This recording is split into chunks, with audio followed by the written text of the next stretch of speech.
আমরা সবাই আজকে নিতে আইছি, বিসমিল্লাহ বইলা দেওয়া শুরু করে। দেওয়া শুরু করেন মানে কি দেবো আমি তোমার? কি দিবেন মানে? জাকাত দিবে।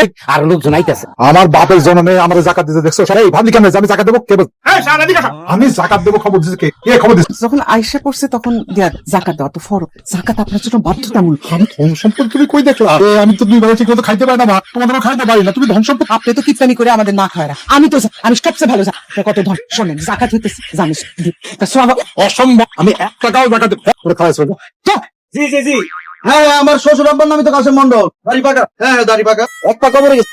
না না না, উনি কিপটা না, উনি একটু হিসাবি মানুষ। ওনার কাছে আসতেছেন মানে? বলেন এক্ষুনি। আচ্ছা ঠিক আছে স্যার, আসসালামু আলাইকুম। কি ব্যাপার, তুমি কার কাছে আব্বার বর্ণনা দিতেছিলা? কে এক অঙ্গবাড়ি? আর বলো না টুম্পা, ইনকাম ট্যাক্সের লোকজন নাকি পুলিশ পাঠাইতেছে, পুলিশ দিয়ে রেড দিব আব্বার ঘরে। কোথায় যান আব্বা? বিপদ আসতেছে। পুলিশ আমাকে এই ইনকাম ট্যাক্সের লোকজন চাই না গেছে, গোপনে প্রকাশ্যে, ডাইনে বামে, উপরে নিচে, মাটির নিচে বিভিন্ন রকম সম্পত্তি আছে এবং সে প্রত্যেক বছর অনেক টাকা ইনকাম, কিন্তু সেটার ইনকাম ট্যাক্সও দেন, আবার নাকি জাকাতও দেন। এই জন্য 2টা অপরাধে পুলিশ পাঠাইছে। পুলিশ ওনাকে ধরে নিয়ে যাবো, আর ওনাকে ধরে নিয়ে যাবো, আর ওনার যা সম্পত্তি আছে সব বাজেয়াপ্ত করে দেবো। কোন সময় দেখুন সময় তো আয়া পড়বো। এই কি সমস্যা? আপনারা এখানে কেন এসেছেন? আমরা সবাই আইছি জাকাত নিতে। জাকাত দিতে আসছি। কইলে জাকাত দিব? আমার শ্বশুর আব্বা 1 টাকাও জাকাত দেন না। জাকাত দেবো না কেন?